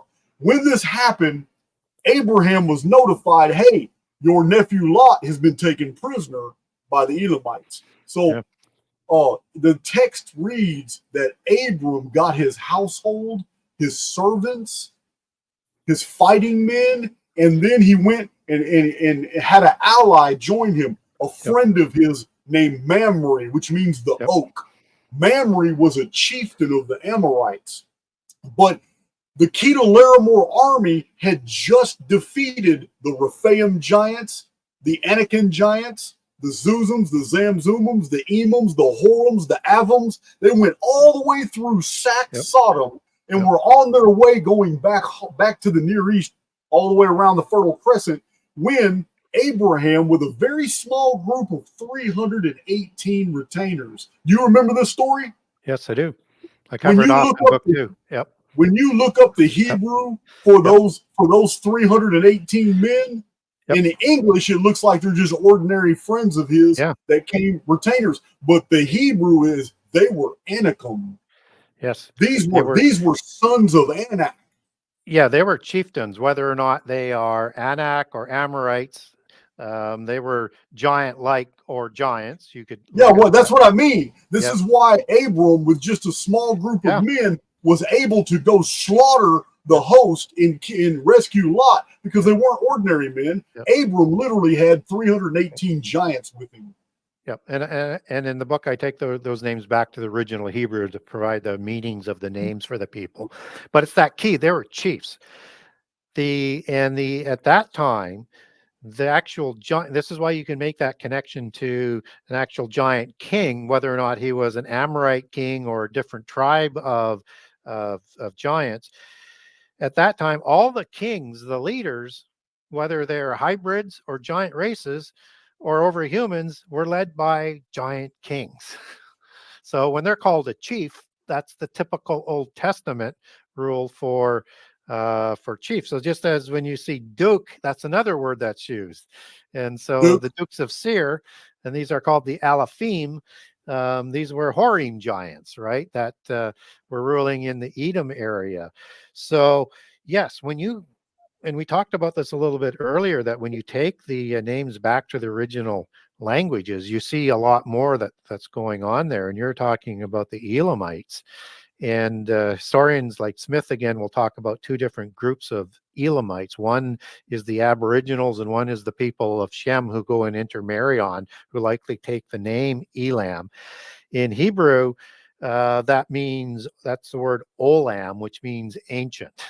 Ancient And ones. Olam. Yeah, you're right. yeah, Yeah. yeah. Nice. So, and Nice, these were the nice association. yeah, and these were the ones that Nimrod intermarried with when he stayed in Shinar or Sumer Mhm. and started the royal bloodlines with the ancient Elamites. And that's how you start to make some connections down into the king of Uruk, because Iraq was the city of Uruk from a biblical transliteration. And it's one of the Yes, cities that he they're the same renovated. thing. Yes, you're Yeah. right. Erech is Europe. You're right.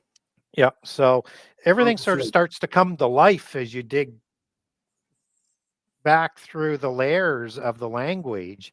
And what's the problem with the translations into English is people try to shorten it, and instead of giving you it, and it doesn't present the full meaning.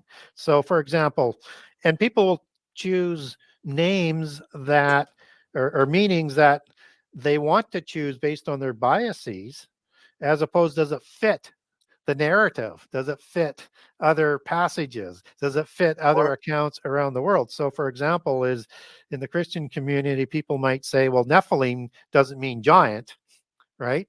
It means a bully or a tyrant. Well, that's true, but it also means giant and a tribe of giants, as in I am plural with Nephilim or Nephil. But people don't know that word bully goes back to bull. And just as the giants were called bulls as offspring of the bull gods, that was part of the terms. And the word tyrant goes back to tyrannos, which was the title and the reputation of the Gyges kings, which were the Herculides bloodline from Right. Hercules, born from Alcmene, a human female, and Zeus.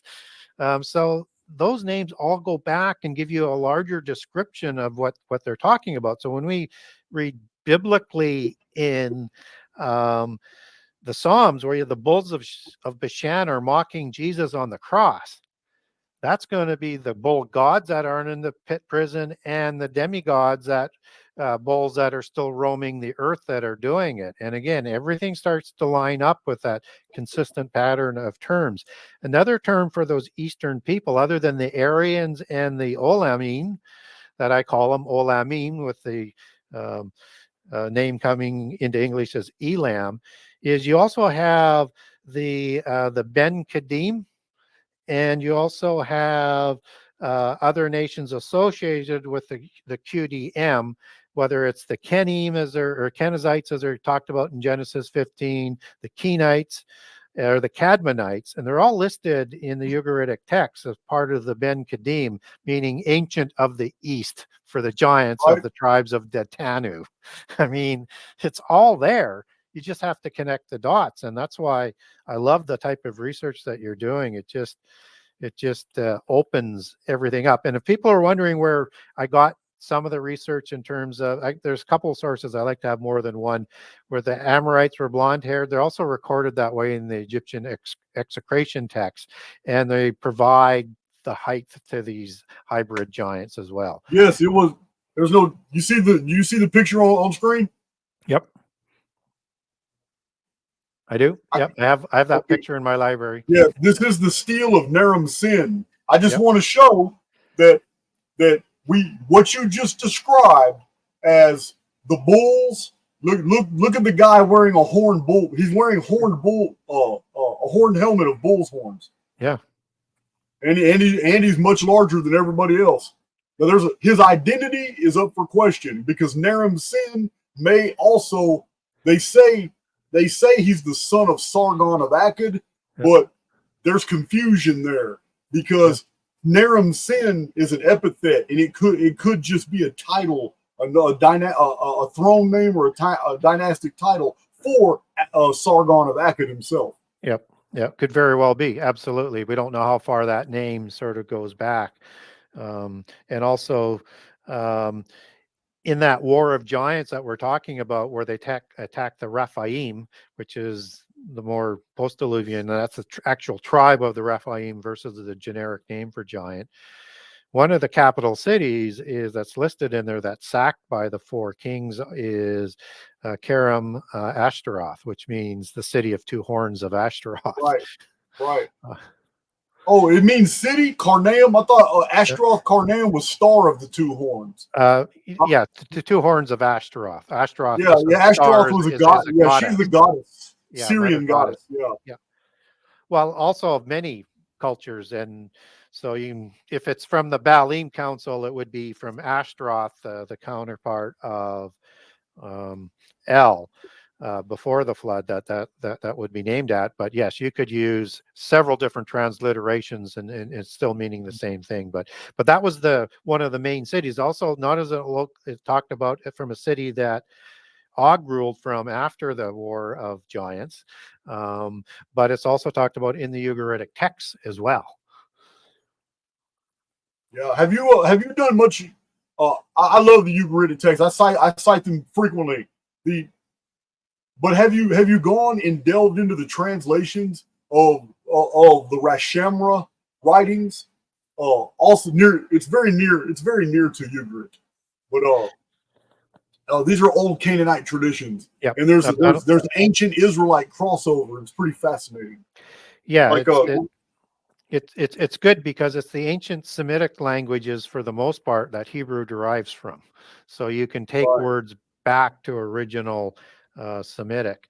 So yes, I've done some of that, but not as deep as I've done on the Ugaritic text. But they're very much related, no doubt about it. Yeah, and the Ugaritic text, you don't have a lot to work with.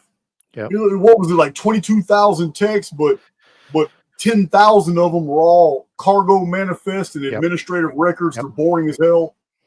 So you don't really have a whole lot of like you have the Epic of Carrick, you have the Epic of Davidu. Yeah, man, it's I need to get back into that. There's so many books I want to read. I just wish my mind was like an octopus and I could read 8 of them at the same time. Yeah, no kidding. It's unbelievable how much material there is out there, and it never stops. It's just when you know what you're looking for, you just start to see more and more groups in there. So J.L. Porter's The Giant Cities of Bashan from the 1880s. Yeah. Look, this is absolute proof. We have people living in them today. We have cities carved into the side of mountains in Syria that anybody who walks there is going to realize, oh my God, no one could have gone up this staircase. No one could have walked through this megalithic door. No one could have laid on that bed unless they were 9 to 10 foot tall. Yep. So it's and yet none of this is reported. I don't know why we don't have boots on the ground, people going out there. Why does it take books from the 1800s with beautiful pictures and all these travel logs? That's one thing I've got a lot in my library, are travel logs from the 11th, 12th, 13th, and 14th century of what people saw and documented. But no one's reporting this stuff. It's like this gigantic wall, bigger than the Great Wall of China, that's right there at the Caucasus Mountains. Why don't we have people doing more research on this stuff? It's just it's crazy. Well, Bashan was the land of giants, as the Old Testament talks about. Yeah, that's northern Syria. That's where J.L. Porter found those cities. And what's remarkable, Gary, is that the doors are identical to the doors found at Coricanchma in like Central America, and then South America, Cuzco. I can't even pronounce all those places, like Tiahuanaco, and there's so many, Pumapunka, but the doors are identical, the same. It is the only 2 places in the world where a stone door frame was a part of the stone mountain itself, and yet the door frame has lintels, jambs, and slab door all as one piece, and they don't know how they did it because you can't bend rock. How do they do it? How can a 70-pound child move a 5-ton slab door, which is they're perfectly balanced. They had a technology before the flood that we didn't have, and then early after the flood that we don't have today. I agree. And they had the giants if they needed a little bit extra strength, but it's the technology, and we're just catching up to that knowledge today. And that land of giants was more than just the Rephaim that lived up in that region.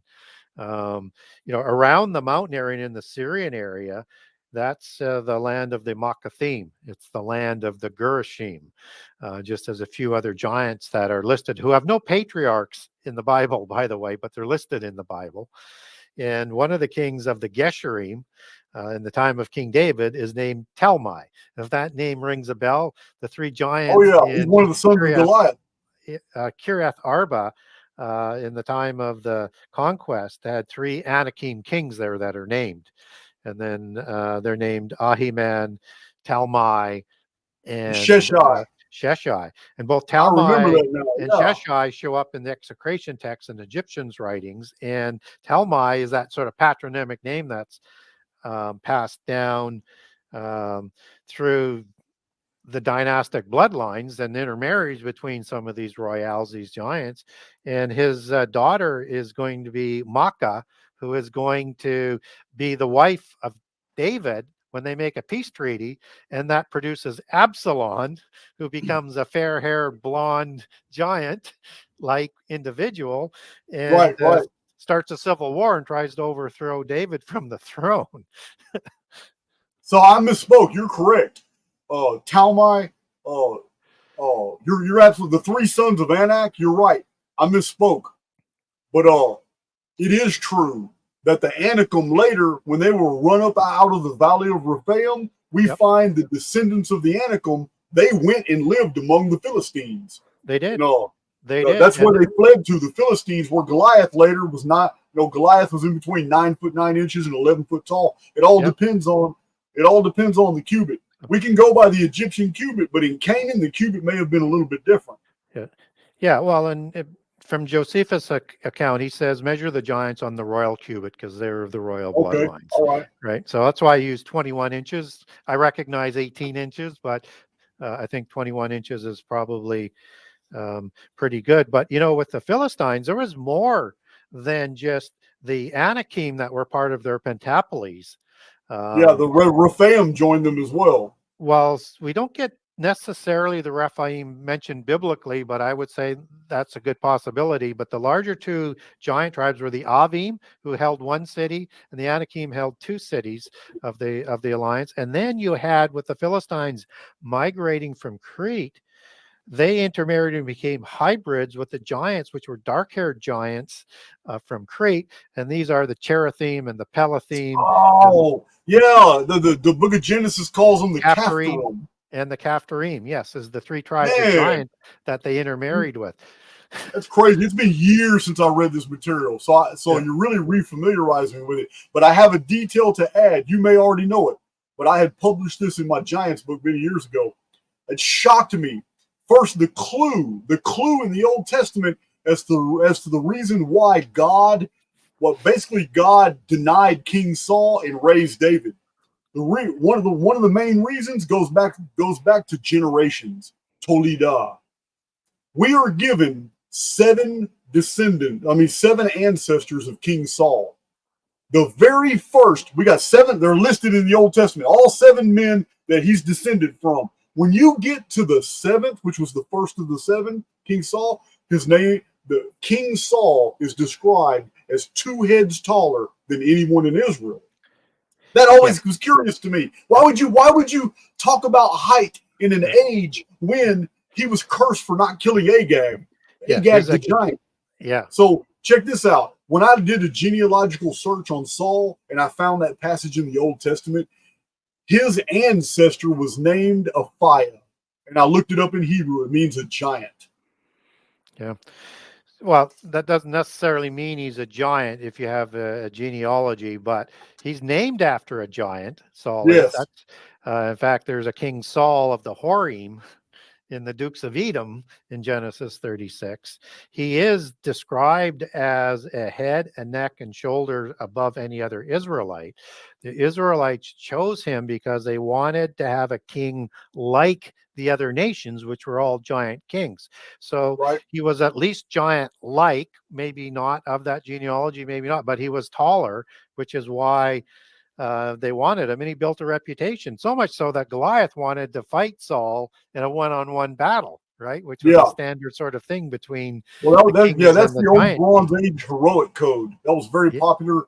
The yeah, heroic code was very popular in the Mahabharata, on yep, the Battle of Kurukshetra. It was very popular in old Bronze Age style of fighting. It's mentioned in by yep. Livy when the Romans challenged over bridges. The heroic code is what David and Goliath engaged in. The Yep. heroic code is mentioned all everywhere in the annals of Cro-Magnon when the Tuatha Danann invaded Ireland and fought the giants called the Furbolgs. It was done using the heroic code, one-on-one challenges between champions, and that's exactly how the battle for Troy with the Trojan horse, the Trojan battle, that's exactly how Homer begins the battle. Different heroes were calling out other different heroes in the heroic code. Yeah, absolutely. It was very, very common. And so, and Saul is the name that he was named afterwards. His name was likely Labayu, which means Lion of God, um, and all Hebrew words. But Saul is understood in the Hebrew translation and understanding is that it means asked for, because they asked for Saul to be king. But Okay. it's that key connection that sort of lights things up. And you can make a case for Saul might be a giant, except that means his lineage would have to be a little bit different somewhere, but doesn't mean there wasn't some intermarriage from down the road that we don't know, that where that gene comes through, because there's specific genes of the giants. And so it manifests, doesn't always manifest in every generation, but he comes from a line of warriors. There's no doubt about that. Yeah. And he's larger than the other ones, but the key is they wanted a king like all the other kings to defend them. And so he was the largest amongst them. So when I say gens, understand if we're talking about the Herculides bloodline or the Gyges bloodlines, that's the Cretazens, which is sort of the root word coming out of Crete, but that's the Zeus bloodline.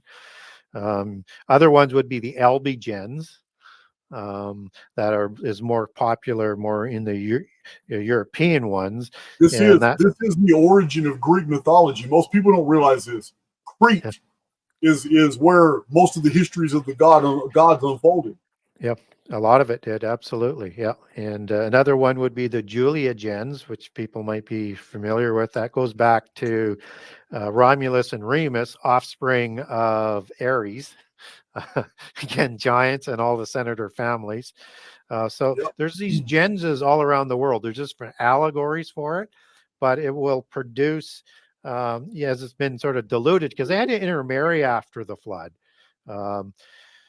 Because of fertility issues that I think showed up with the inability to have lack of females coming from their offspring. And so they had to intermarry with humans to not go extinct. So there's a dilution as you come down through the generations, and that's why they get Right. smaller, different sort of looks.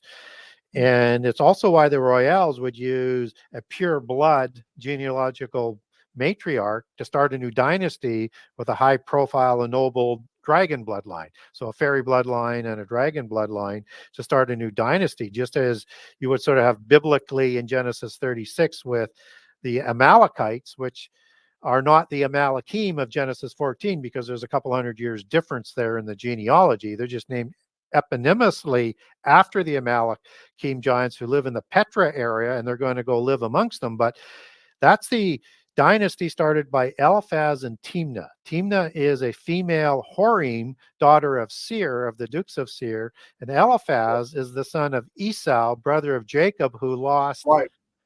his birthright, his blessing, and Messianic promise. And And now you're talking about the history right after these same people took Petra from the Horims, a subrace of giants, well, in Genesis. the Amalekim and the Amalekites, they worked with the Horim and the Horites. They were a part of Okay. kind of a southern alliance of giants. Okay. But it's the Amalekites and the Amalekim that Israel's going to wipe out. So the Horim are going to replace them in that area. So I got it. Agag is part of that bloodline, and an Yeah. Agagite, as it's known as the bloodline, who's raised to a level above all other vassal kings in the Persian Right. court, is a descendant of Agag. And of course, you have another Agag, which is another patriarch, not a patriarch, well, it is patriarchal title, that you have this king Agag that's also talked in the book of Numbers. And Right. and what's interesting about that is it's got an interesting definition, but the Septuagint translates that as Gog, if you can believe that or not. But that could be Well, it sounds a like an Greek abbreviation. biases there too. So Yeah, it could be just an abbreviation of it. A lot of times in transliterating, the initial vowel gets worn off, and yeah, we're left with an abbreviated title or a name. yeah, But the whole Agag deal, I read a very interesting Bible commentary. I believe it was Finis Jennings Dake, the Dake Bible, where he was yeah. explaining that the Agag appears centuries after in the biblical narrative, like 400 years apart, and it's not the same guy. Agag was actually official chieftain or king, like a throne name for whoever Yeah. was ruling the Amalekites. Title like a Caesar or a pharaoh. Yes, Yeah, absolutely, exactly. absolutely. As many Yeah, of those names, like Talmai, likely were, and other names that'll be passed down. yeah, So, what's interesting is as well is that that genealogy that comes out with the Amalekites, that is outside the table of nations, where you have only Noah patriarchs starting the human nations.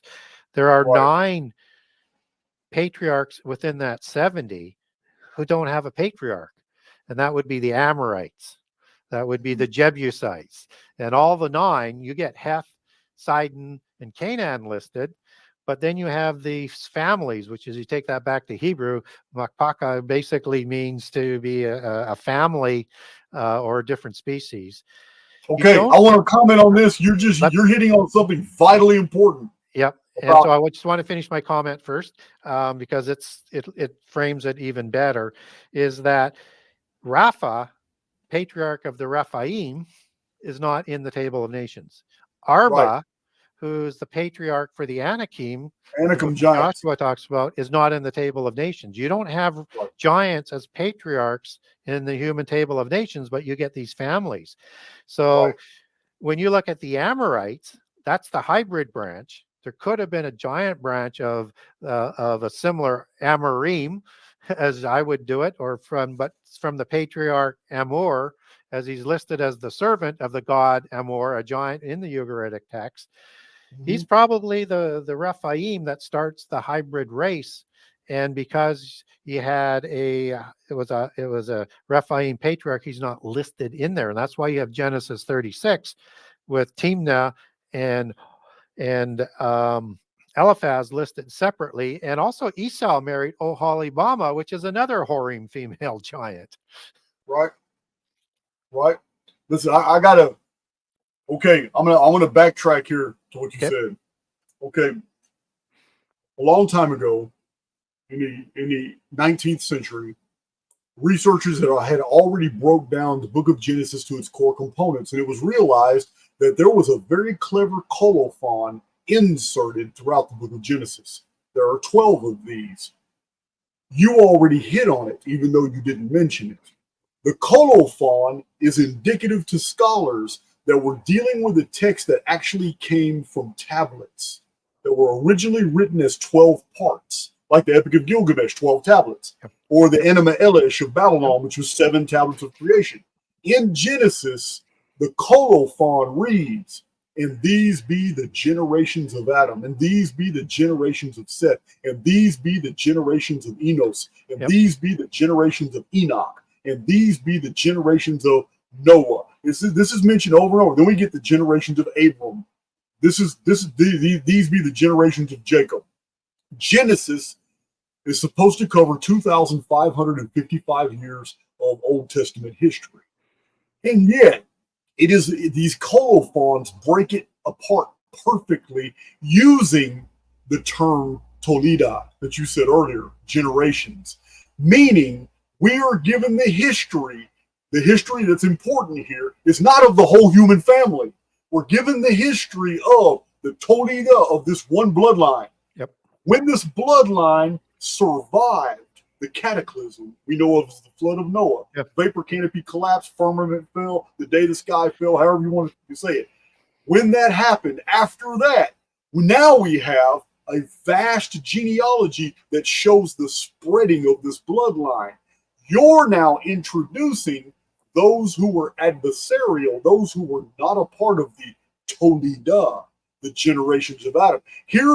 This is the biblical admission that there were humans here, or humanoid types, that were not of the generations of the first people, the Adam and Chava, Adam and Eve, of Seth, Enos, Mahalalel, Jared, Lamech, Noah, Noah's sons, Iapetos, who is Japheth, Shem, who according to the Talmud, Shem actually became a king of Canaan named Melchizedek, who was also a priest and was famous in the ancient world. And then the other one was Iapetos, Kim. So what I'm saying is this is interesting, man, because you're literally giving us data showing that Genesis is admitting that there's a whole nother element. The giants are not of the parentage of the Adamic bloodline, the Toledah of the subject matter of the book of Genesis. Yeah, it's framing the lineage from Adam to Noah to Jesus, but what it's also saying by its inference, by adding in Genesis 36, which is an addition to the table of nations, so that you can sort of make sense out of what else is going on, that there are other peoples or races. And so whether or not some of the people of day 6 survived the flood or not, there's accounts all around the world where they do. And you could look at that as, another Noah story or different races. We have different races that survive the flood. So either races survive as humans, and we also have giants that show up after the flood, either being recreated or surviving, or both. And within the genealogies, you have these peoples that are listed that are not listed in the table of nations. Like, you don't get a patriarch for the Gesherim. You don't get a patriarch for the Avim or the Zamzuzim, or you don't get a patriarch for any of them in there because they're not listing patriarchs. I'm telling you, man, in the 1880s, in 1890s, I'm showing my community all the time from all these researchers back then swore up and down that the Genesis table of nations was never intended to show the whole world's population. It is only following the bloodline of a very certain people. The bloodline of a specific people and their destiny and history. So yes, you need to understand it that way. And that's why, again, I look at, people will say, well, if you go back to the book of Genesis and say, when God permitted the flood or brought the flood, everything on the earth was destroyed except for the 8, and he was going to destroy everything he created. Well, two things on that, if you want to make a legal argument, is that number one is that God did not create the giants. Those comes from the gods or the fallen angels, and created that and it's part of the context for the flood story. It's where the violence comes from and who was running the world. And that's why it's in the preamble to the flood story. And the second thing is that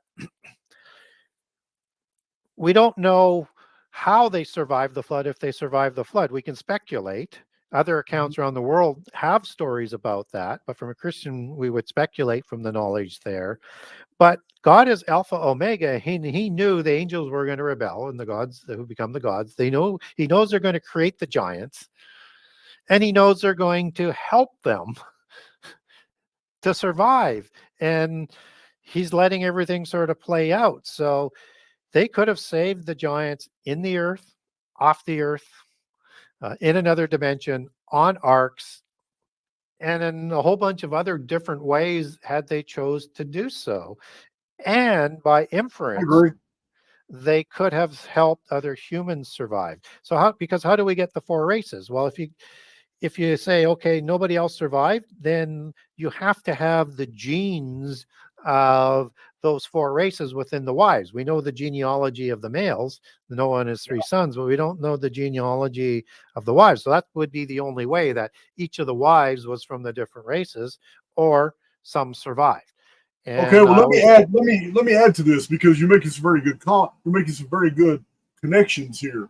So let me paint a little bit different picture using the same information. Um, First of all, we already have, using, because you just applied a very legalistic. This is biblical literalism, and I'm all for that. So on the same token, we can apply that exact same logic to Cain's fear that other people will kill him. which goes to He's why the there would only, be a separate creation. yeah, Why would there he would need have to to be be other protected? people here. Yeah. Yeah, it would be a Well, different creation. who named the place Nod? Where did the people come from that he got a wife from? Why would he Yeah, build a exactly. city for protection? So again, this is an Yeah. argument for the book of Genesis, generations, Tolida. Yeah. This is an argument for, this is the story of a people among all these other Yeah. humans. The This Toledoth is of Adam. Yeah. The exactly generations of Adam, not of yeah. Adam. So check this out. Yeah. Now, So, my and people second will point. say, just for the Christians that are out there, people will say that, well, he would have married a sibling of himself, so that, Adam and Eve would have created daughters, and that's who he would marry. Except that, Yeah, as you look through the details of the story, he does his first offerings, which is why it's not accepted. He doesn't do the first fruits like Abel did. Then he rebels and he gets right. ostracized. So that's very shortly after Eden. So let's say you give him 40 years in Eden, you give him another 20 to 40 years as adulthood after you're born in the Bible, when you would start to do your first offerings. So Right. that would be maximum of 80 sort of years there. And there aren't any daughters or more sons born after Seth, which is born when Adam is 130 years old. Mhm. And so the time frame suggests that there should be nobody there. But he fears to be killed by other people. So Yes. that's an excellent. The genealogical record is an excellent point on that legalistic argument you made. But my second point is that survivors of the flood are the traditions in the secular traditional record. Yep. In Phrygia alone, which is Yep. ancient Turkey, the Phrygians developed out of the collapsing Hittite Empire. So the Phrygians and the Lydians had a tradition of a king Anakos before the flood, who knew the disaster was coming of the flood, and he had his people build underground cities. This is now bleeding into the archaeological record. Yep. Because if you don't know about Darin Kuyu, which has 17 levels of occupation underground, air shafts, cisterns, underground river system, where water from the surface could flood the city and get channeled away from all the habitable areas, straight underneath to the subterranean water table and straight down the mountain. Darin Kuyu and the other 58 underground cities in Turkey that anybody can Yep. Google and see Yep. pictures of, they were specifically designed to survive a flood, because they were all designed with these amazing cisterns and channels to move water away. And in the ancient traditions of Phrygia, we learn about King Anakos, who took his people underground to survive a flood. This is where survivors would have come from. Yep. Yeah, if they did, or on top of a mountain, as some of the legends say. There's a whole Yeah. bunch of different Well, ways, but that's the Norse. The Norse yeah, version, where the Alpine regions is where yeah, where the giants escape to the mountains. yeah. But there's also cities, like Petra. People say, "Oh, I mean, that's a great city," but people don't understand that most of it's underground. Yes, it is. Yes, it is. And we have cities on the ocean floor all around the world that you can't explain from the standard secular dating of history and development of civilizations. And so I don't like to be absolute on some things where you have to sort of acknowledge there might be a possibility. I have my biases. I lean in a direction, but we have to We all do. recognize the evidence on record as well as we look at all of these different accounts. And I also make that case in book one that um, Christians should look at, the survival of the Noahite Adamite race as a history of that people and not just keep things isolated to that all the time.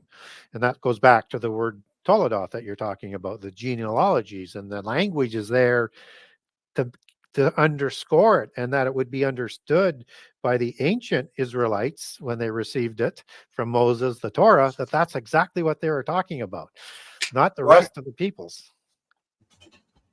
I agree, man. Gary, this has been an awesome discussion.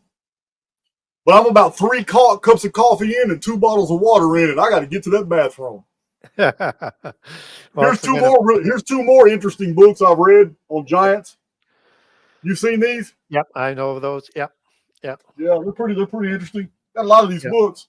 Yeah, but I tend to like to get into the more ancient sources myself, so I don't get sort of influenced before as I'm looking through the historical record, and then I try and make the connections there.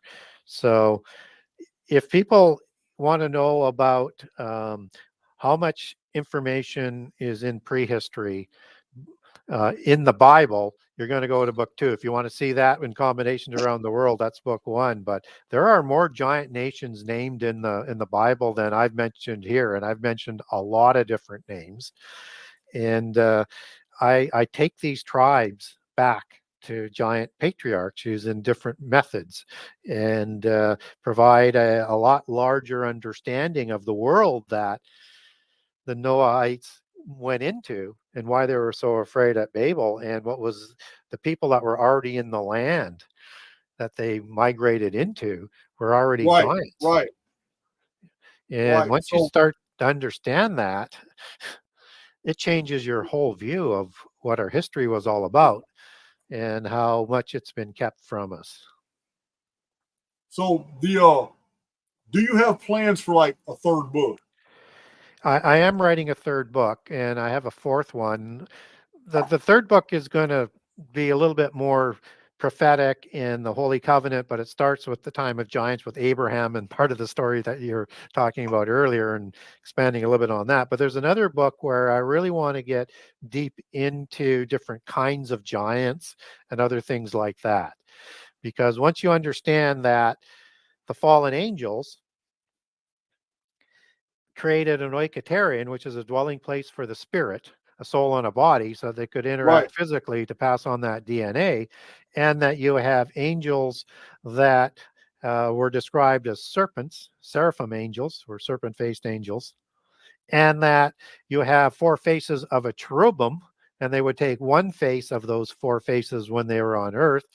And there are in Pistis Sophia, there are other descriptions of these watchers that would have a bear face and other faces. Then they would pass on those traits to their offspring. So just as the original kings, both before and early after the flood, were depicted as serpents, you get depictions of the Tengu, for example, which are bird-faced warriors in Southeast Asia. Tengu is another word for watchers as well. You get and I won't go through this in great detail, but let's say like the Manticore or the Urmalu or the Lion Men of Moab from lion gods like Nergal or Mahis and all these other types of gods.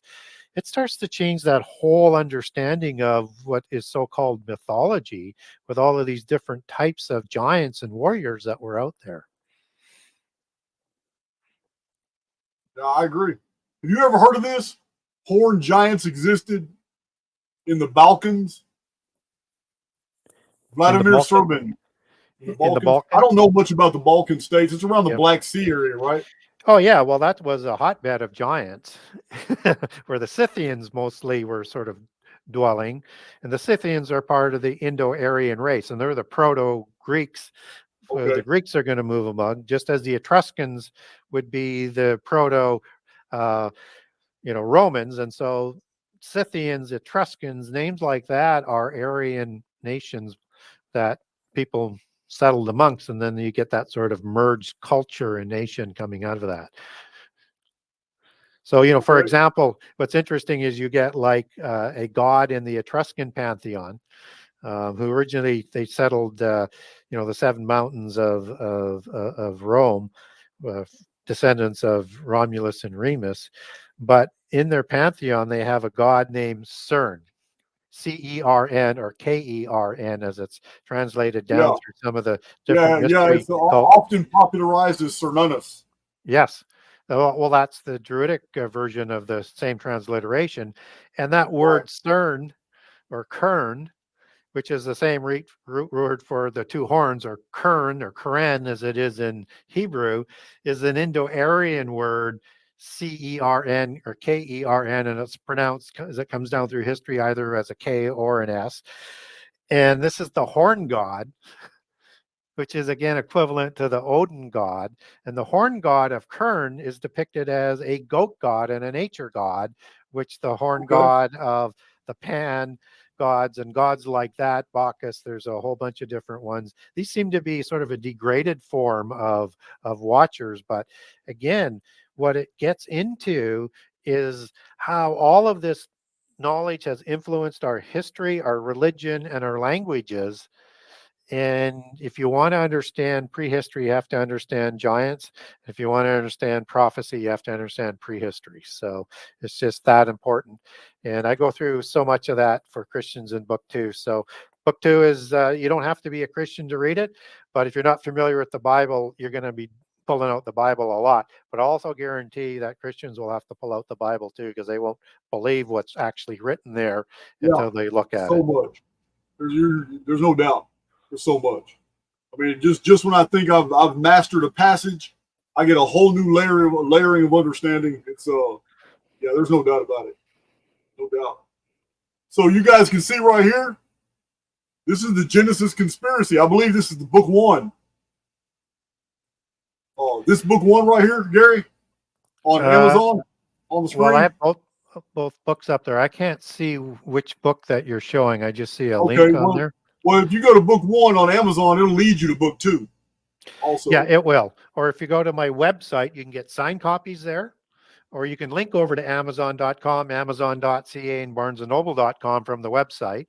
But if you want a signed copy, go there. I have a page for Canada, the US, and anywhere else in the world. There's also a link for the digital version for Kindle for both books off of my website. And they'll be listed as you go to the website as well. There is an Audible version now for book 1. It came out about 6 weeks ago. It's doing very well. Book 2 will hopefully be out before Christmas for people who prefer the Audible version. But the fastest way to get a hold of my book is to go through my website. You'll also get a generous excerpt of all 98 chapters of book 1 and all 84 chapters of book 2 on that website. And you can also contact me off that website if you have some questions or want some additional information. Shoot, awesome. Excellent. Yeah, I got about 2 more minutes before I'm going to have an emergency. No worries. I'm there too. It's time for me to go. This has been awesome. It's been awesome. I remember those days so many years ago, 2016, 2017, 2018. You were just barely putting your material out. I had just started putting posts out. You and I grew at the exact same time, man. It's just crazy. Yeah, and that hunger for this knowledge is getting even greater, which means you can go deeper and not overwhelm people. Yeah, no doubt. So I didn't get to share and tell all my books back here, but I'll do it again. I'll do it again. I'm always showing books off, Gary. All right, check out the description box where you're going to find his website and you're going to find Amazon ordering. Hey, you know what? His website's got a lot of good material on there, and this subject matter, we barely scratched the surface. The books go into a lot more detail, guys. And any misinformation that was uttered out loud is going to be corrected in the books. So I appreciate you joining us. And Gary, I'm going to sign out. I'm going to hit this outro, and I'm going to go to the bathroom. Terrific. Thank you. Later. All right, that's a great guest, guys. That was a great guest. But as much as I love chatting with you guys post interview, that's not happening today because I'm floating in my bladder and I gotta go. I'm gonna hit this outro, and I will see you guys probably tomorrow. If not, I got a podcast Saturday.